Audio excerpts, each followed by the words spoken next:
Oye, está muy chida. Ah, Bruno, bueno, cuando vi tu nombre no pude dejar de pensar que era Bruno Díaz, como ya ves que a Bruce Wayne en México le decían un tiempo Bruno Díaz. No pude dejar de pensar en que tu nombre era Bruno Díaz. Qué chido. Sí,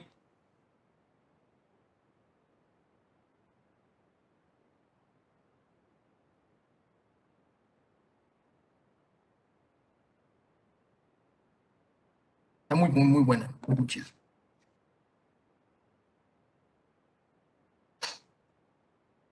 Ah, bueno. Em, vamos, pues que sí quiero completar la clase. A ver, vamos a hasta aquí, chicos, ¿alguna duda, pregunta, algún comentario, algo que se les haya ocurrido de, ay, si pasara esto o esta situación clínica, ¿qué pasaría con un paciente así? No sé, una duda. El amigo de un amigo de un amigo de un amigo le pasó.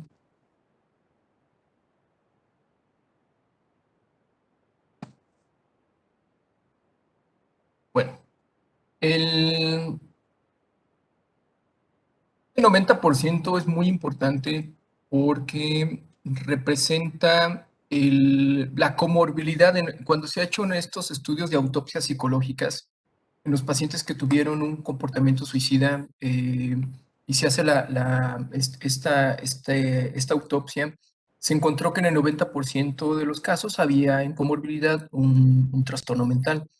No significa que en el otro 10% no haya habido, sino que tal vez es que no se haya identificado.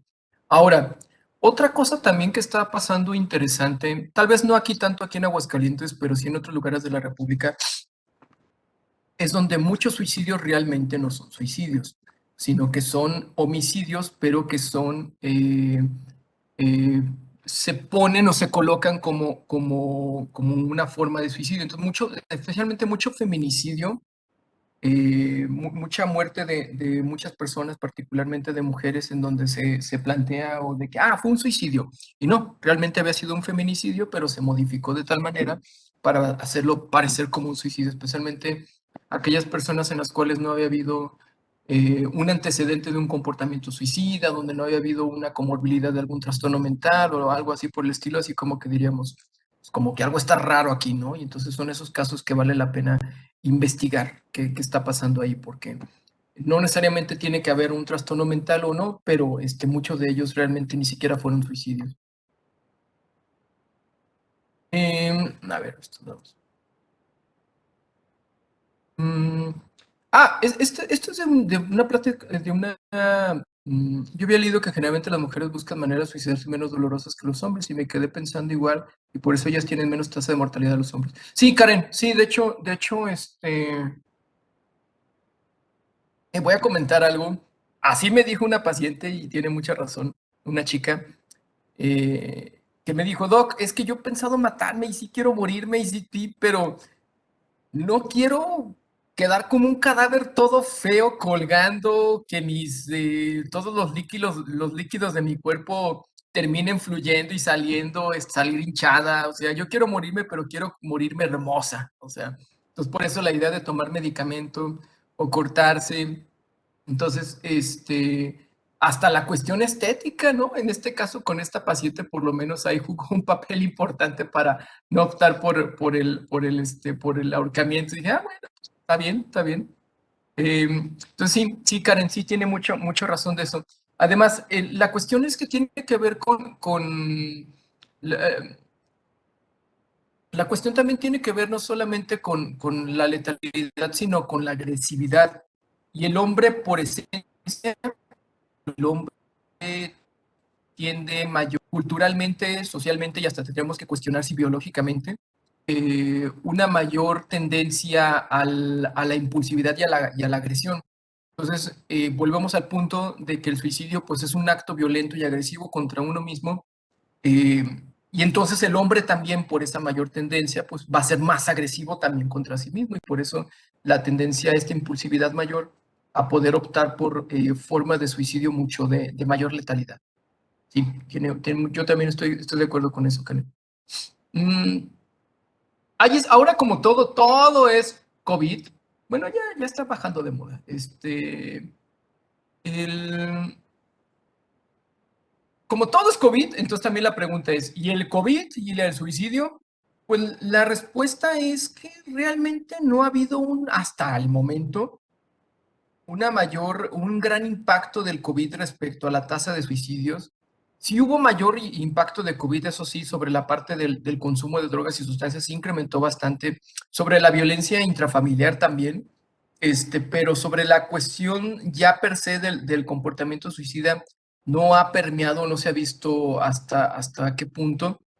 Se plantea y se hipotetiza que tal vez esto, más bien en unos años, es cuando vamos a ver un incremento de la tasa y no ahorita en este momento.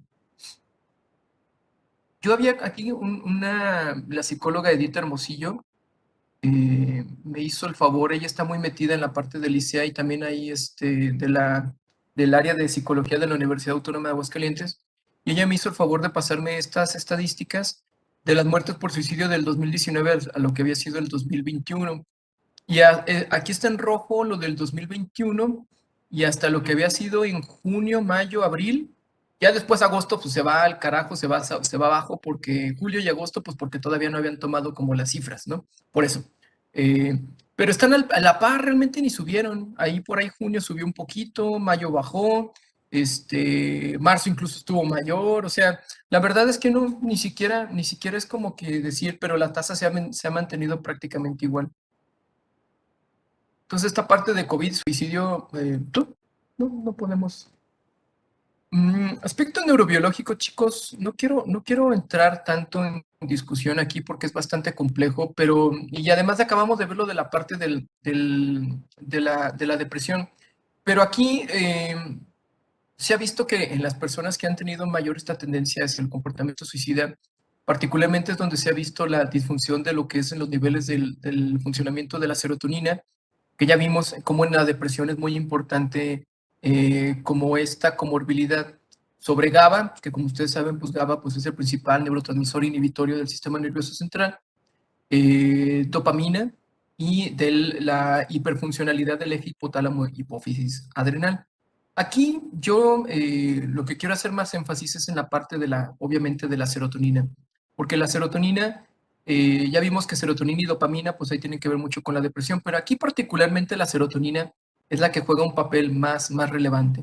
Y esto se empezó a ver a través de ciertos estudios post-mortem a finales de los 80, principios de los 90, en donde se empezó a encontrar que, bueno, todavía no había como esa neuroimagen funcional tan asequible.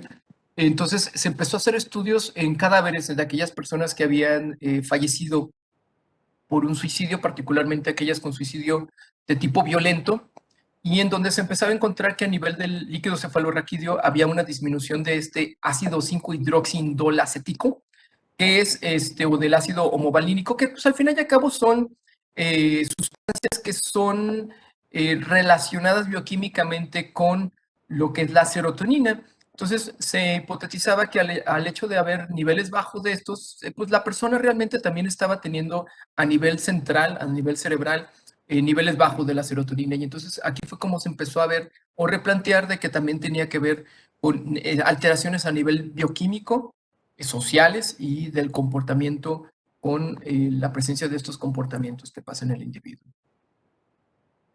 Y ya cuando se hacían estos cortes a nivel cerebral, se empezaba a encontrar que había una alta densidad para receptores de 5-HT1A, 5-hidroxitriptofano, y este es el principal receptor en el cual actúan los neurotransmisores, lo que son los medicamentos, los antidepresivos.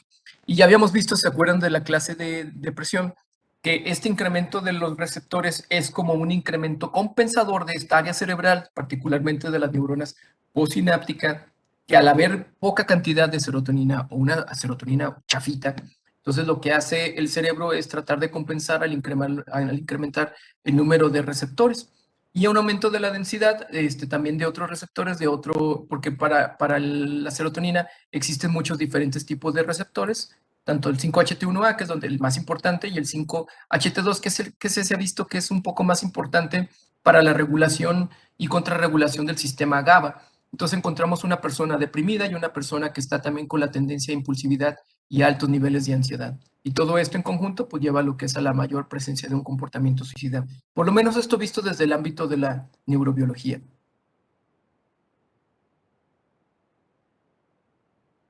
Entonces, tenemos en general, ¿qué es lo que sucede en el cerebro de un paciente que tiene esta tendencia a un comportamiento suicida?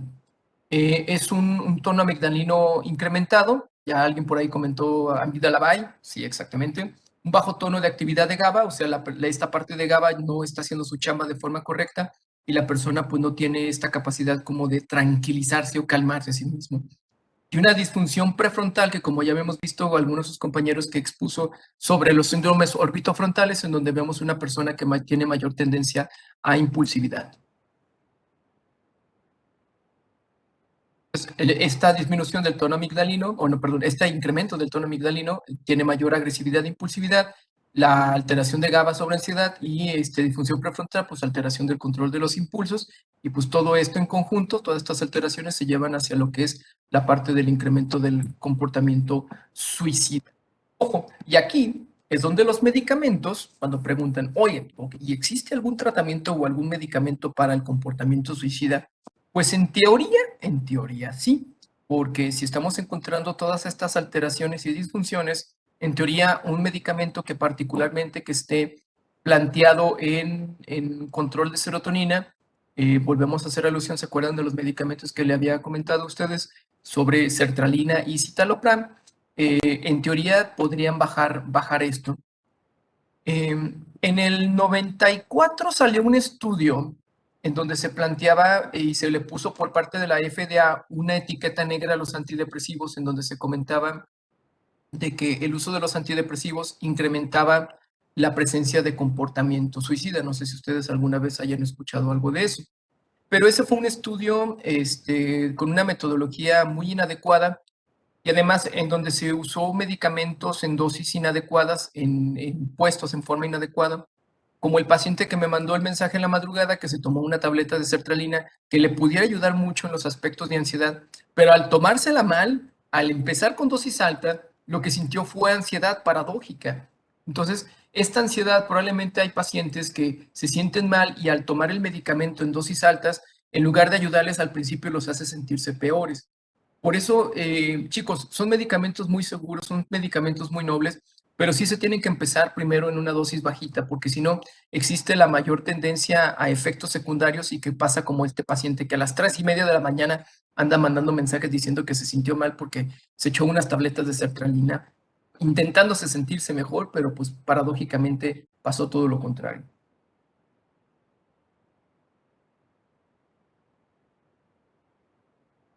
Valoración. Esto es bien importante. Ahora, ¿qué le valoramos a un paciente con comportamiento suicida? ¿Qué se le va a valorar a esta persona? ¿Qué se le va a preguntar? ¿Qué se le va a decir? ¿Qué se le va a... Entonces, vamos a ver.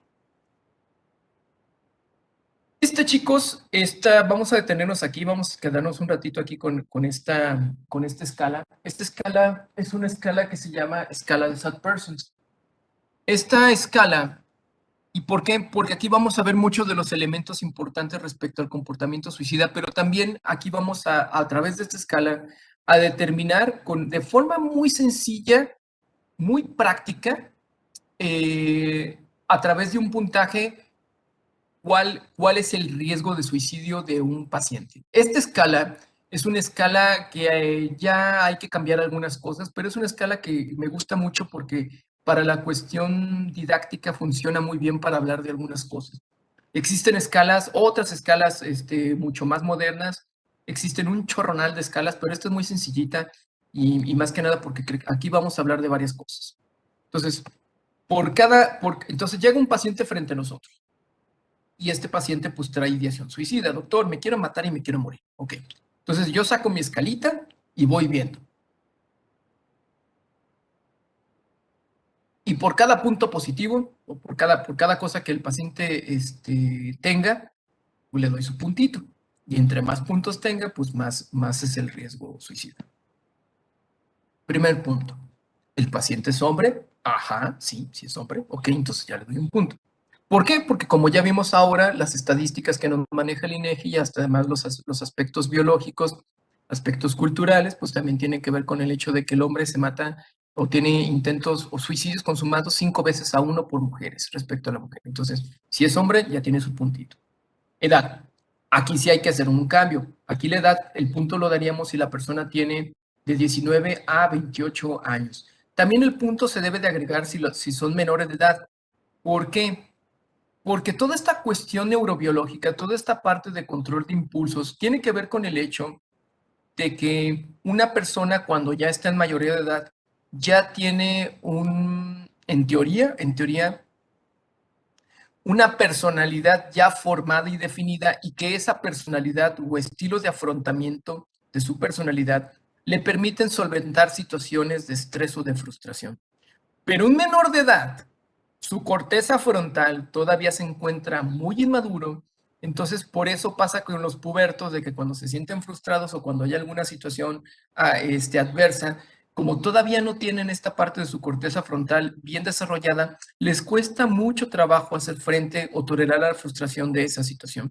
Por eso en ellos puede haber como esta cuestión de que de estar el día de ayer bien a estar el día de hoy mal porque hubo una ruptura de pareja, porque hubo algún problema familiar, en ellos sí hay un alto riesgo porque la impulsividad es muchísimo mayor en estas personas. Otro puntito, si la persona tiene depresión, pero en el caso de las mujeres yo agregaría más ahí la parte de la ansiedad.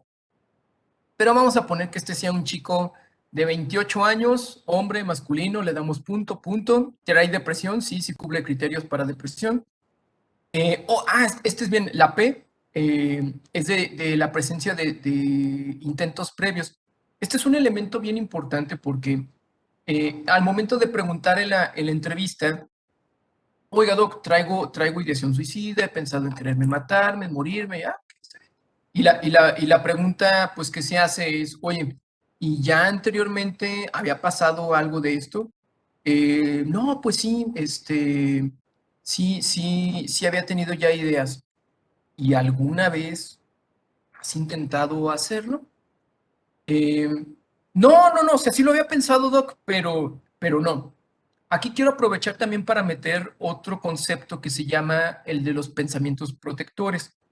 Puede ser que yo traiga ideación suicida, puede ser que yo tenga pensamientos de muerte, pero también no es porque tenga una idea lo voy a hacer, porque también tengo una parte de mí, una parte saludable, una parte neutral, una parte, digamos, más lúcida, que también dice, no, a ver, espérame, pues tengo un hijo, tengo una hija, tengo un proyecto de vida, sí traigo de repente estas ideas, pero no significa de que lo vaya a hacer. Entonces, también esa es una pregunta que a mí me gusta hacer, ¿no? Por qué o qué lo protege de no hacerlo? Si trae esta ideación, ¿qué lo ha protegido? ¿Qué tipo de pensamientos lo protegen? Cada quien pregunta eso de forma diferente. Este autor, Víctor Frank, que yo ya he traído aquí varias veces, era bien gacho, era bien incisivo. Y cuando llegaba un paciente con él y decía, doctor, es que me siento mal, y así. Y él directamente preguntaba, si se siente tan mal, ¿por qué no se ha matado? Y así la persona se quedaba así de, no, doctor, es que, ¿por qué lo pregunta así? Pues porque dice que se siente mal, ¿no? Y si te sientes tan mal, ¿por qué no te has matado? Y ya, bueno, pues, pero era Víctor Frank, ¿no? Pues el cuate era un chipocludo ahí de la psiquiatría. Yo bueno, lo enmascaro eso en una forma suave a través de la pregunta de qué lo ha protegido para no hacerlo. Cada quien va encontrando ahí como su estilo particular. Eh, el uso de etanol o el uso de sustancias es muy importante porque vuelvo al punto sobre de la presencia de los pensamientos protectores, pero ¿qué pasa?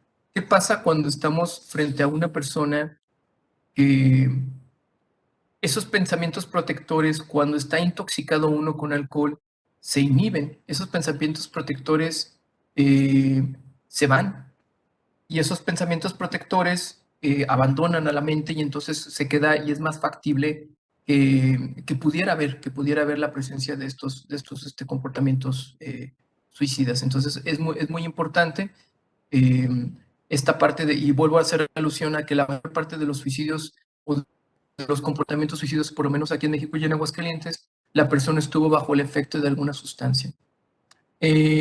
Aquí sobre la pérdida racional, aquí es donde yo les había comentado sobre la cuestión de la desesperanza. Entonces, una persona que tiene todavía un pensamiento racional es una persona que todavía cognitivamente se encuentra en la capacidad de la esperanza o de la desesperanza, como bien les había comentado, en aquella persona que está bajo la idea de que ya lo que haga, Doc, yo ya me voy a matar y me voy a morir. También aquí entra en la pérdida del pensamiento racional si la persona está presentando un funcionamiento psicótico. Hay muchos pacientes que por el funcionamiento psicótico o los pensamientos delirantes llegan a tener intentos de suicidio. Por ejemplo, algún paciente que tiene intoxicación por cristal y empieza a tener ideación paranoide de que lo están siguiendo, que lo están persiguiendo, que lo quieren matar, y entonces está harto o dice, mejor yo me mato antes de que me agarren. Me ha tocado bastante casos de esos. Y la persona presenta un intento de suicidio, pero en relación a haber tenido estos pensamientos paranoides. La S es bien importante. Yo, la verdad, chicos, este es un elemento fundamental en el cual yo tomo la decisión de si un paciente se interna o no se interna, es esto, Social Support Lack, que es la red social. ¿Cómo está la red social de la persona o del individuo? Entonces, volteo a ver cómo está el individuo frente al mundo, frente a su familia, y veo que se llevan de la patada, que hay gritos, hay dimes y diretes. Digo, no, ¿sabes qué? Mejor quédate internado, mejor te mando a internar, o vete con una tía, o porque si la persona sigue bajo conflictos o bajo situaciones adversas en la casa, lo más seguro es que esa persona vaya a exponerse frente a mayores situaciones de frustración y que esas situaciones de frustración pues vayan a llevar nuevamente a la presencia de un comportamiento suicida.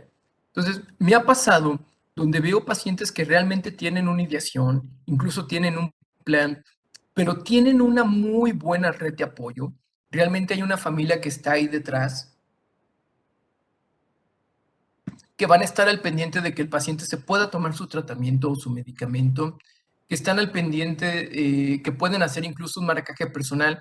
Entonces, ese paciente incluso, aun cuando pudiera lo demás tener como esta parte del riesgo, se puede manejar y se puede trabajar con la familia para que no requiera de un internamiento. No todos los pacientes que tienen ideación, no todos los pacientes que han tenido un intento van a requerir internarse en un hospital de psiquiatría, chicos. Incluso un internamiento puede ser contraproducente en muchos pacientes. La presencia de un plan organizado. Este está interesante. La presencia de pareja o esposa. Ese solamente aplica para los hombres. Si los hombres no tienen esposa o no tienen pareja, le agregamos un punto. Porque es muy difícil que un hombre vaya a consulta. No digo que no lo haya, y no digo que no, quienes vayamos a nuestras terapias y todo. Pero en lo general es que es mucho más difícil que el hombre acepte, que haga conciencia y haga responsabilidad respecto a estos aspectos de la salud mental. Y generalmente luego pasa que quien lleva al hombre a la consulta es la esposa y casi que ahí agarrado de la oreja, así de que le traigo aquí a mi esposo, dice que se quiere matar, doctor. Entonces, ahí tener una esposa es la protectora, ¿no? ¿Cuál la culpable? Al contrario, es la que está produciendo, la que está llevando como una cuestión de un efecto protector. Y en el caso de las mujeres es lo contrario, chicos, porque muchas veces aquí en México por la parte de la violencia, evidentemente esta escala es una escala gringa, pero aquí en México la parte de la pareja, pues la violencia intrafamiliar, el machismo, la violencia que ejerce el hombre contra la mujer, termina siendo de que pues la mujer está la pobre toda ansiosa, toda inquieta, pero pues tiene que ver porque vive en un ambiente en donde está siendo violentada física, psicológica y hasta sexualmente. Entonces, esta parte de tener esposo, pues claro que es la que le está llevando a tener toda esta ansiedad y la posibilidad de un comportamiento suicida. Y las mujeres, voy a decir algo, y algo que es muy cierto. A las mujeres les va muy bien en las separaciones de pareja, digo, no siempre es un absoluto, y a los hombres nos va muy mal en las separaciones de pareja. La mayor parte de los pacientes que veo con depresión o con la cuestión de comportamiento suicida tienen que ver con no solamente, no tanto la pérdida de empleo o de trabajo, sino también con la cuestión de la pérdida de una relación de pareja. Entonces nos va muy mal, somos muy malos para manejar esta situación de la pérdida de las relaciones de pareja. Y la S, la última S, tiene que ver con sickness, o sea, con la enfermedad. Cuando la persona tiene alguna enfermedad, especialmente una enfermedad que la persona está identificando con una situación de futilidad o fatalidad, pues ahí se le agrega algo. Por ejemplo, enfermedades como cáncer. Hay otras enfermedades que hasta uno como con conocimiento médico diría, pues no, o sea, realmente no son ya enfermedades tan graves. Pero, por ejemplo, VIH, cuando a una persona se le diagnostica VIH, hay pacientes que ya, pues ya sienten que ya el mundo ya se les fue al carajo y todo. Y no necesariamente sabemos como médicos que ya actualmente los antirretrovirales pues son muy efectivos, que si se toman de forma adecuada pues la persona tiene una calidad de vida muy buena, pero el paciente de todos modos eso no lo sabe o no le importa, no le interesa, a él lo que le interesa es saber o identificar que tiene esta percepción de fatalidad a través del diagnóstico. Entonces, se fijan aquí en la parte derecha, a través de los números de puntitos, que yo le di a mi paciente sacó un 8. Entonces, si saca mayor de 7, pues el paciente podemos decir que está en un riesgo grave y entonces requiere lo que se recomendaría sería la hospitalización. Si sale con un score de entre 6 a 6, podemos decir que está en un riesgo moderado y que ahí podríamos considerar y ya diríamos como que ya sería a lo que cada quien opine entre si sería mejor la hospitalización o se puede empezar un tratamiento externo. Y en uno de 2 o menos, pues la verdad es que lo mejor es no internar a ese paciente. Es solamente una escala como para de alguna manera que conozcan un poquito lo que es esta parte de la identificación del riesgo suicida. Si se fijan, ni siquiera son preguntas tan complejas, no implica que ustedes tengan que hacer una intervención psicoterapéutica, ni mucho menos, porque no es la idea. La idea de una valoración es que ustedes identifiquen como médicos de primer contacto, incluso en un servicio de urgencias, la primera función del médico que está tratando no es tanto salvar al paciente, sino es identificar el riesgo en el que se encuentra el paciente para si el paciente sí existe en un riesgo grave, pues incluso recomendar la hospitalización. Eso es lo que se hace en esa primera instancia. Ya las intervenciones psicoterapéuticas, ya el uso de medicamentos, tratamientos, pues ya es cuando vemos que el paciente pues, no está en un riesgo tan grave. Esto que ya habíamos comentado, hasta el 90% de los sujetos pues había una enfermedad psiquiátrica de base y se comenta que la presencia de un trastorno psiquiátrico es el factor de riesgo más significativo. Y ya vimos qué tipo de trastornos para mujeres son trastornos de ansiedad y para hombres la comorbilidad de la presencia de depresión, trastorno de consumo de sustancias y problemas de control de impulsos. Me cierro la ventana porque está mucho ruido, chicos.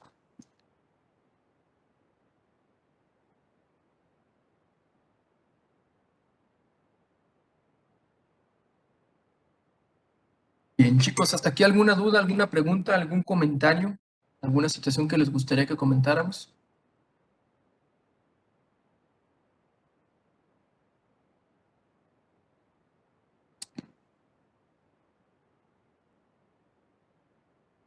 Muy bien. ¿Qué es lo que se le va, acorde a las guías de la APA, qué es lo que se va a valorar aparte en el comportamiento? Aquí ya se hizo una muy buena valoración a través de lo que fue la escala de SAT Persons, y como vimos es una muy, muy sencillita escala. Y cuando van los chicos, los estudiantes al hospital de psiquiatría, cuando hay un paciente que hubo un comportamiento y que lo tenemos internado, le pido a los chicos que le apliquen una escala para determinar cuál es el riesgo del paciente en ese momento. Entonces es muy sencillita y esto les sirve a los chicos como también poder estar frente a un paciente que ha tenido este tipo de comportamientos y poder hacer las preguntas de forma adecuadas y ver que realmente preguntar sobre esta cuestión, sobre la presencia de las ideaciones suicidas, no es algo que temer. La OMS recomienda ampliamente que cuando tengamos un paciente que tiene algún problema, cuando tenemos una cuestión de una situación de un paciente con algún problema emocional, lo ideal y lo adecuado es hacer la pregunta. Cada quien tiene formas diferentes de hacer la pregunta. Entonces, yo primero siempre valido y ya después tiro la pregunta. La validación sería, oiga, pues me está comentando que se siente usted muy mal, lo veo incluso su cara, lo veo triste. Y pues bueno, pues parte de la tristeza y de la depresión es que incluso puede haber también presencia de comportamientos o pensamientos de muerte. ¿Ha llegado usted a tener alguno de ellos? No llego con esta pregunta de, ¿te piensas morirte, verdad? No, sino que primero valido los pensamientos, los sentimientos, las emociones del individuo, de la persona, y ya después tiro la pregunta. A mí me ha ayudado bastante preguntarlo de esa manera, pero cada quien lo pregunta de forma diferentes. Hay que preguntar qué métodos está presentando el paciente, cómo has pensado en hacerlo. Pues ahorcándome, doctor. Ah, no, pues es que esa sí es es de alta letalidad, muchacho. Entonces, no, pues hay que considerar mayor riesgo ahí. Factores protectores, ¿qué te protege de no hacerlo? Y hay algo bien interesante cuando llega de repente pacientes que es que me quiero morir y todo, y luego ya después me está platicando de lo que piensa hacer, de sus planes en la universidad y todo. Entonces, pues esta persona ya me está diciendo de planes a futuro, ¿no? Entonces, de alguna manera, ahí no es muy congruente y ahí pues ya nos está diciendo de que existe bastante luz porque es una persona que una parte de su mente, por lo menos sí está en la parte de la proyección a futuro. Si hay el uso de alcohol o de otro tipo de sustancias, particularmente yo le digo a los chicos, a los pacientes que yo hago casi al terminar la consulta es mucho cuidado con el alcohol, no vayas a consumir alcohol en lo que estamos en la parte de la estructuración del tratamiento. Mucho, mucho, mucho cuidado con eso.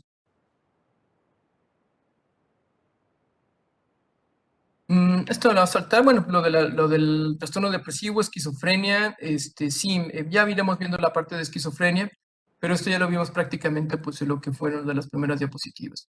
Esto. No todo paciente se tiene que hospitalizar. ¿Cuáles pacientes sí se va a recomendar la hospitalización? Cuando existe realmente un riesgo inminente, cuando existe una alta letalidad, cuando pues ya hicimos nuestro SAT person y sí salió muy altito los puntos, entonces pues ahí se va a hacer la recomendación de la hospitalización. Cuando tenemos un paciente que ya está bajo un tratamiento, pero no ha funcionado bien su parte de su medicamento y necesitamos mejor es difícil hacer luego cambios de tratamiento de medicamento, digamos, como a nivel de la calle. Entonces es mejor ¿sabes qué? Internamos al paciente para que también aprovechemos ese tiempo de internamiento para hacer algún cambio farmacológico, especialmente cuando se tienen que hacer cambios farmacológicos muy, muy abruptos. Requerimientos de tratamientos como la terapia electroconvulsiva. La terapia electroconvulsiva es una terapia cuando tenemos un paciente que yo creo que algunos de ustedes les voy a pedir que participen y hagan una exposición sobre terapia electroconvulsiva porque sí hay que platicar de ella. Es una terapia muy buena, muy efectiva cuando tenemos pacientes que tienen comportamiento o pensamientos suicidas, que están siendo pues resistentes a diversos esquemas de tratamiento y la terapia electroconvulsiva también, y ahí pues bueno, se requiere la hospitalización. Cuando en el paciente existen altos síntomas psicóticos o de agitación, es muy difícil que el paciente se pueda mantener en su casa, entonces lo mejor pues es el internamiento. Y no me dejó de hacer énfasis en este último punto cuando existe, me faltó una D, perdón, mala red de apoyo. Cuando las cosas están de la fregada en la familia, lo mejor es internamiento. ¿Cuándo no hospitalizar? Porque resulta que fue el paciente al centro de salud y le comentó al médico que pues sí había llegado a tener presencia de pensamientos de muerte, y entonces el médico le dijo, pues ve al hospital de psiquiatría y ahí para que te internen. Entonces llega el paciente casi casi con sus maletas, doctor, ya vine a internarme, espéreme, no todo paciente que tiene ideación suicida se va a hospitalizar. Entonces, y además no necesita maletas, aquí le vamos a dar una batita y aquí se va a estar sin necesidad de traer su maleta. Pero aquellos pacientes que sí hay un alto estigma en él o alrededor, por ejemplo, tengo pacientes que están pues trabajando, haciéndose cargo de sus hijos, o en una cuestión social que sí traen la ideación, pero siguen manteniendo su funcionalidad hasta cierto punto, pues la verdad es que a ese paciente no lo hospitalizo, mejor le doy consultas subsecuentes y seguidas. Cuando la hospitalización puede llevar a un alto daño a la autoestima de la persona, aunque eso es algo que se puede trabajar también junto con el paciente. carga económica o pérdida del empleo, pues tenemos un paciente que está trabajando, que está chambeando, y la pérdida o el hecho de internarse, pues le podría llevar incluso a mayores problemas y a mayores conflictos a nivel económico y social, pues también no sería tan recomendable hospitalizarlo. Y cuando hay un reforzamiento del comportamiento, que es cuando vemos como ganancias secundarias. ¿Se acuerdan del paciente del señor este que a través de su comportamiento suicida fue la forma en la que pudo obtener nuevamente el amor de su mujer? Pues sería esto, internar ese tipo de pacientes sería contraproducente porque estamos solamente reforzando ese tipo de comportamientos. Ojo, ahora, pero aquí viene la otra premisa. Pero entonces, ¿qué, doctor? ¿Dejamos que ese paciente vaya a su casa y se mate? Ahí depende, ahora sí que digamos, de la conciencia de cada uno de los médicos. En un ámbito, mm, digamos, como institucional, eh, digamos, en la medicina defensiva, pues lo mejor es internar al paciente, ¿no? O sea, para evitarte broncas y meollos, sí. Pero al final y al cabo uno tiene que saber que está participando y está dándole mayor reforzamiento a ese tipo de comportamiento. Entonces, eso es algo que, por lo menos si el paciente se va a internar, se tiene que trabajar en esa parte y hacerle ver de que está él recibiendo ganancias secundarias con este internamiento. Lo que se hace, todo lo que se hace en un proceso de internamiento, de hospitalización, es en primer lugar la contención, o sea, la contención no del paciente, sino del comportamiento, chicos. Un diagnóstico certero, el uso o inicio de tratamiento farmacológico, el inicio de procesos de psicoterapia y el trabajar también con la red de apoyo, porque también no es como que la familia llegue, aviente al paciente y vámonos a seguir con nuestra vida, ¿no? La familia también tiene que estar yendo a consulta, tiene que estar yendo a trabajo social y también podemos tener una intervención con la familia para también tratar de mejorar y fortalecer la red de apoyo. Todo eso es lo que se hace, lo que es en un trabajo hospitalario. El internamiento no requerido puede incrementar modelos maladaptativos porque al final y al cabo el comportamiento suicida es un comportamiento humano, pero es un comportamiento maladaptativo, chicos. A menos de que sea un suicidio altruista o que sea parte de la cultura o de la sociedad del paciente, pues tenemos que aceptar que pues hay culturas donde la gente está marcado que se tiene que suicidar. Me remonto a aquellos kamikazes, a los pilotos kamikazes, a estas personas del Medio Oriente que se inmolan con unas bombas, que al final y al cabo para ellos pues es una cuestión de un comportamiento que tienen un valor en pro, en favor de su sociedad. Podríamos cuestionar mucho de eso, pero pues al final y al cabo pues para ellos es algo correcto, para ellos. Ok, vamos a quedar aquí entonces, chicos. Chicos, ¿alguna duda, pregunta con el tema de suicidio?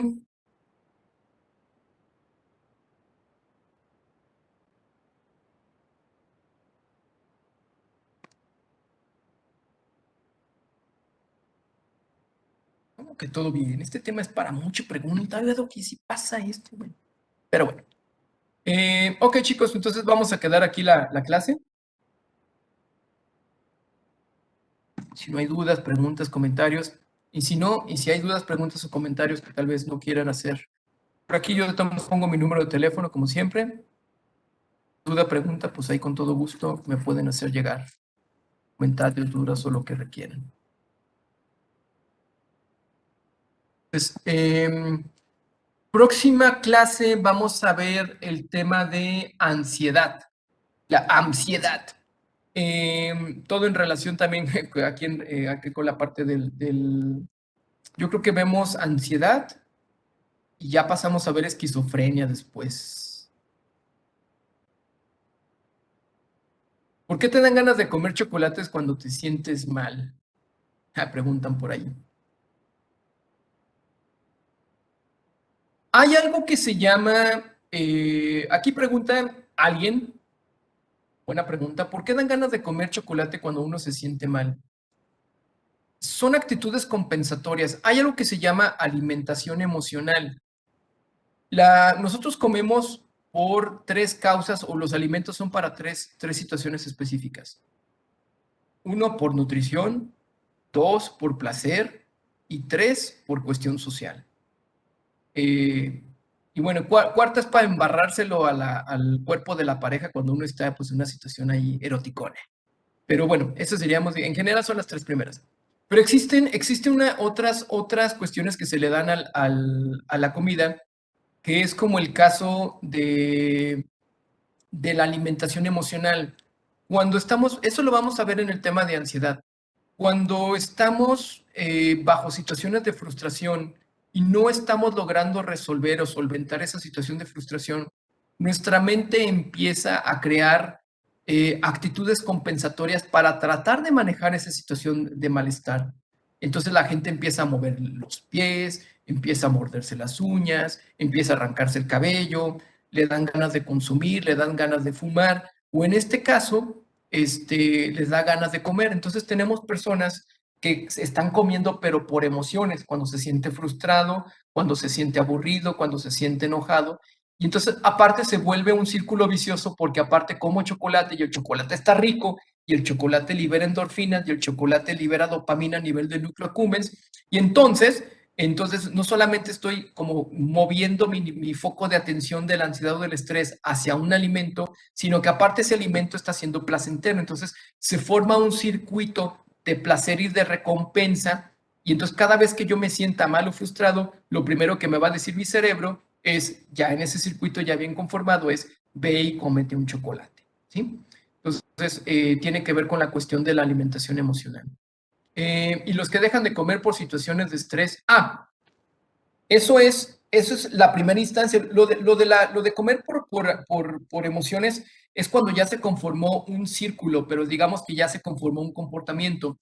Pero en la primera instancia, preguntan aquí, y los que dejan de comer por situaciones de estrés, es que hay que entender que cuando estamos estresados, lo que hace nuestro cerebro es liberar adrenalina, incrementa lo que es el sistema simpático y entonces lo primero que hace es preparar el cuerpo para la situación de estrés, para huir o para pelear. Esto lo vamos a ver en la próxima clase en lo de ansiedad. Y entonces lo que hace la persona o lo que hace el cuerpo es anular otras de las situaciones de nuestro cuerpo que requiera, como por ejemplo pensar, atención, dormir, comer. Entonces la persona cuando está bajo niveles de estrés en forma aguda o de forma súbita, lo primero que pierde es el apetito. Pero si este estrés se mantiene continuo, constante y durante mucho tiempo, digamos como un estrés crónico, se puede ya conformar este circuito de alimentación emocional. Entonces, así es como es la complejidad de que en una primera instancia, y aquí es donde quiero hacer el ejemplo, ¿qué pasa si un conejito le pones, lo tienes en una jaula y le pones una lechuguita? Pues el conejo va a llegar y va a comer su lechuga. Pero ¿qué pasa si a un lado de la jaula del conejo le pones un perro? Entonces el conejo va a estar tan asustado, va a estar tan estresado y le ponemos la lechuguita, el conejo no va a comer porque está estresado. Y en ese momento su cuerpo, su cerebro le está diciendo, ahorita no es tiempo para comer, ahorita es tiempo para que estés estresado y para que busques la forma de solventar esta situación. Entonces, por eso es que en primera instancia, ante el estrés viene la pérdida del apetito, pero cuando eso se convierte en una cuestión crónica, los humanos hemos logrado conformar situaciones maladaptativas, compensatorias, como lo que es la alimentación emocional. Pues por eso, ahí respondiendo esas preguntas tan interesantes, y eso lo vamos a ver más a detalle lo que es en el tema de la ansiedad. Muy bien, chicos, no sé si quedó claro esas dos cuestiones. Y no sé si hay alguna otra duda, pregunta, si no, ya para irnos a nuestras respectivas clases. Muy bien, ok. Vale, pues chicos, vemos el tema de ansiedad. No me acuerdo si creo que en el MHGAP ni viene. Si no veo a ver de dónde puedo sacar alguna bibliografía que esté buena para hacérsela llegar. Entonces, pues bueno, deseándoles bonito fin de semana, chicos. Los que no han visto Batman, vayan a ver Batman, está muy chida. Está larga, dura como 3 horas casi la móndriga película, pero está chida. Entonces, ahí nos estamos viendo, chicos. Bonito fin de semana. Cuídense mucho. Hasta luego.